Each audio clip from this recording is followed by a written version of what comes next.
Pesta Demokrasi Rakyat Indonesia pada tanggal 14 Januari 2024 menuai banyak polemik dan kontroversi. Yang menarik adalah PDIP yang selama 10 tahun sebelumnya menguasai kursi legislatif dan 2 kali memenangkan Pilpres, justru kali ini harus terpuruk dan terseok-seok.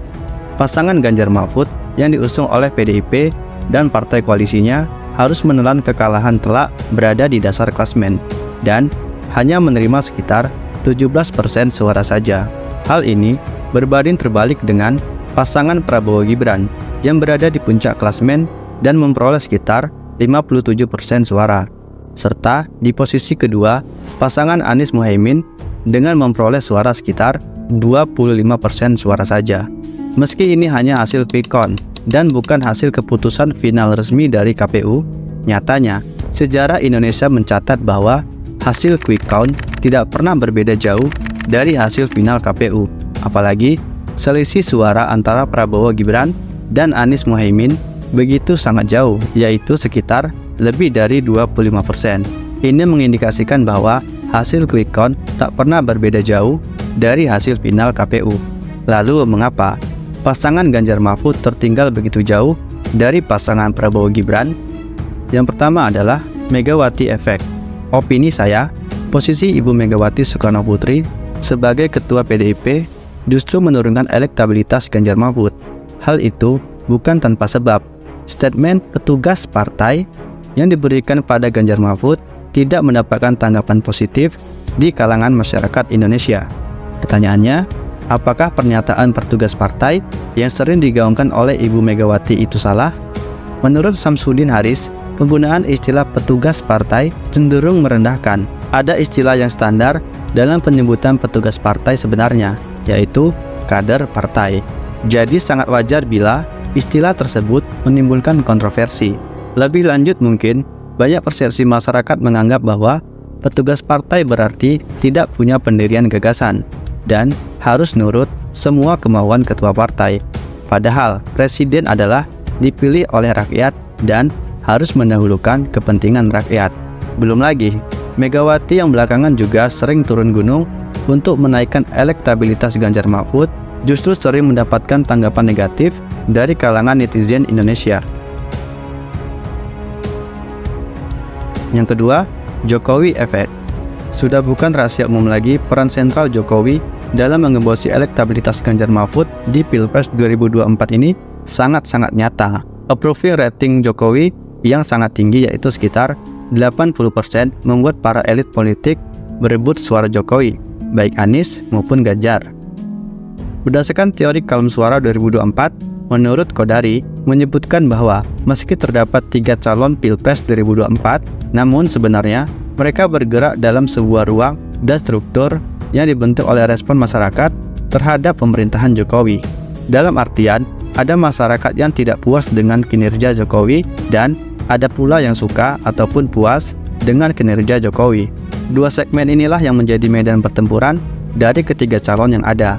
Anies Baswedan dan Muhaimin Iskandar memposisikan diri sebagai oposisi dengan tema perubahan. Itu artinya kolom suara masyarakat yang tidak puas dengan kinerja Jokowi akan mendukung Anies Muhaimin. Sementara kolom suara masyarakat yang puas dengan kinerja Jokowi terbagi di antara dua kubu, yaitu Prabowo Gibran dan Ganjar Mahfud, karena sama-sama ingin melanjutkan program Jokowi. Mereka bertarung di kolom suara yang sama. Awalnya Jokowi terlihat dekat dengan keduanya, namun setelahnya Jokowi tampak mulai meninggalkan Ganjar dan PDIP. Jokowi yang sudah tidak mengendorse Ganjar dan lebih dekat dengan Prabowo seakan-akan memberi sinyal kepada pendukungnya bahwa Jokowi mempercayakan tongkat estafet kepemimpinan kepada Prabowo. Belum lagi putra Jokowi, Kaisang Pangarep, mendadak menjadi ketua PSI dan Gibran akhirnya merapat ke Prabowo sebagai sinyal kuat dari Jokowi bahwa beliau mempercayakan untuk mendukung Prabowo. Efeknya, berbagai relawan Jokowi termasuk Projo mengalihkan dukungan dari Ganjar ke Prabowo.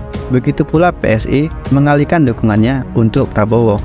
Beberapa politisi PDIP juga secara masif meninggalkan PDIP dan merapat ke kubu Prabowo Gibran, mulai dari Budiman Sujatmiko hingga Marwar Sirait. Situasi ini jelas menggoyang kapal PDIP di tengah pertarungan Pilpres. Meski begitu, PDIP mengklaim masih optimis bisa memenangkan Pilpres di 2024. Tidak hanya itu, Jokowi juga turun gunung untuk mengganggu elektabilitas Ganjar Mahfud. Saat Ganjar safari politik di Papua pada 21 November 2023, sehari setelahnya, Jokowi juga berkunjung ke Papua. Saat Ganjar Mahfud berkampanye di NTT, tepatnya di Kupang, sehari setelahnya, Jokowi juga berkunjung ke tempat yang sama. Saat Ganjar Mahfud berkampanye di Jawa Tengah, Jokowi sebar bansos ke wilayah Jawa Tengah setelahnya. Saat Ganjar Mahfud dijadwalkan kampanye di Yogyakarta, Jokowi sudah berada di Yogyakarta sehari sebelum kedatangan Ganjar. Yang ketiga, blunder kubu Ganjar Mahfud. Blunder pertama jelas, gagalnya penyelenggaraan Piala Dunia U20 di Indonesia membuat penikmat sepak bola kecewa. Terlebih, batalnya Indonesia menjadi tuan rumah Piala Dunia U20 dikarenakan sikap Ganjar Pranowo yang saat itu masih menjadi gubernur Jateng menolak dengan tegas kedatangan timnas Israel ke Indonesia. Lebih lanjut, kader PDIP lain yang juga gubernur Bali, Iwayan Koster, juga melakukan penolakan. Batalnya penyelenggaraan Piala Dunia menimbulkan respon kekecewaan dari masyarakat penikmat sepak bola.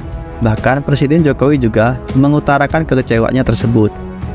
Beberapa blunder lain yang dilakukan oleh Ganjar yang menjadi bulan-bulanan netizen adalah seperti merendahkan profesi MC, merendahkan profesi influencer, hingga polemik mediamu ora cetha yang diucapkan oleh Ganjar. Blunder selanjutnya adalah sikap Ganjar Mahfud yang bermanuver menjadi pengkritik Jokowi, baik kritik personal maupun kritik terhadap pemerintahan.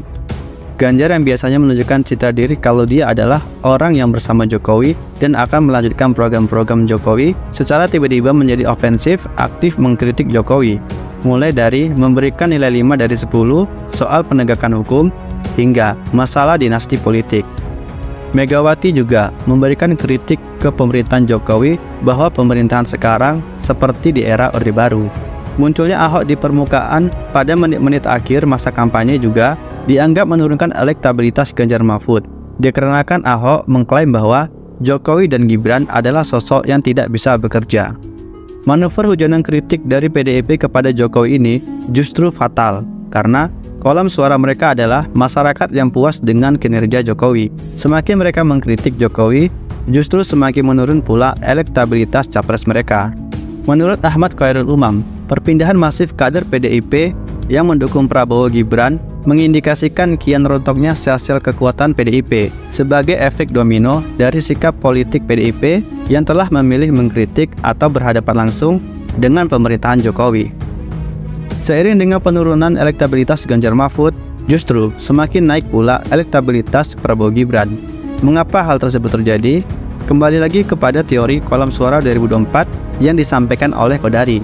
Kolom suara yang tidak puas dengan kinerja Jokowi sudah dikuasai oleh Anies Muhaimin. Sementara, kolom suara yang puas dengan kinerja Jokowi terbagi di antara Prabowo Gibran dan Ganjar Mahfud.